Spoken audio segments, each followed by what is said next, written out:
Mayhem in Oakland several hours after former BART officer Johannes Messerly is sentenced to 2 years in prison. Last night, peaceful protests in Oakland led to more violent actions in usually quiet neighborhoods.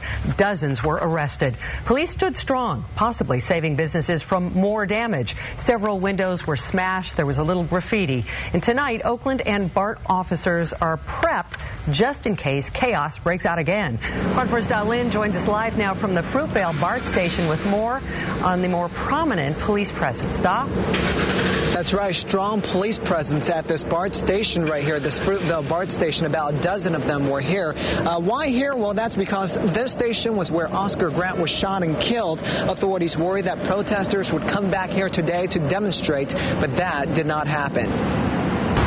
At least a dozen BART and Oakland police officers Saturday guarded the Fruitvale BART station, but it turned out there were no protests and no problems throughout the city.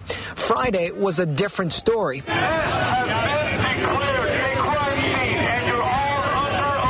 Oakland police arrested 152 protesters, peaceful protest, many of those for unlawful assembly.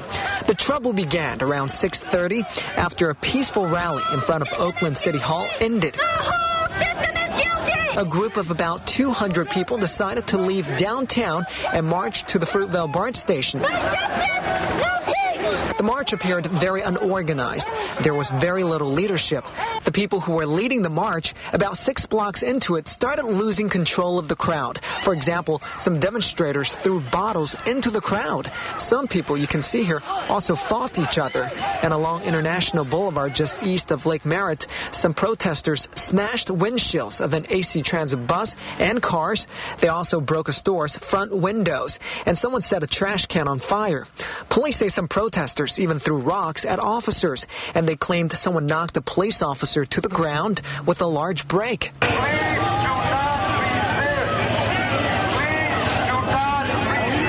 That was when authorities decided to box the protesters in on 6th Avenue between East 17th and 18th Streets.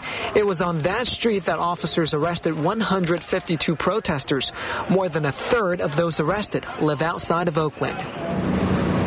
The vandalism that we saw last night was minor compared to some previous Oscar Grant-related demonstrations. And frankly, from talking to Oakland residents, some of them tell me that they were upset that some of the marchers decided to vandalize properties along the way.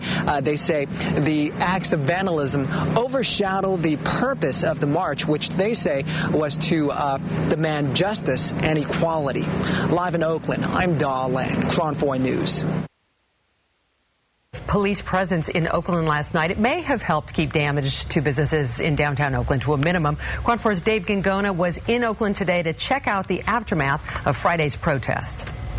This sign-making store on International Boulevard had its windows broken when protesters threw rocks and bottles at the storefront as they marched past on Friday evening. The store owner tried to explain to me what happened as best as his English would allow him, as he showed me the windows that were shattered and yet to be replaced. The man who owns the business next door was actually watching his storefront live on the news from his home and gives credit to police for the minimal amount of damage to businesses. When they started saying that they were breaking windows here, the helicopter was directly above and the camera was pointing down below. When we owned the Segway dealership, I was waiting to see if anybody was dragging Segways out onto the street. I think this time there was plenty of police officers in the area, and I think they did a really good job in corralling them all in one area and picking up everybody who was involved. And yeah, they did a great job last night. Throughout the downtown area, there were still many storefronts that were boarded up.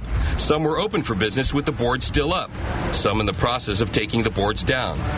This woman told us that on Friday night, she stood in front of a beauty supply store that she goes to as the protesters walked by just to make sure that there would be no trouble. That's the only store I could protect because it's only just one me. Was it scary? Yeah, it pretty much was. It was scary, but it calmed down faster than what I thought it would. A few businesses had signs on them asking protesters to stay cool, imploring them not to express themselves through violence.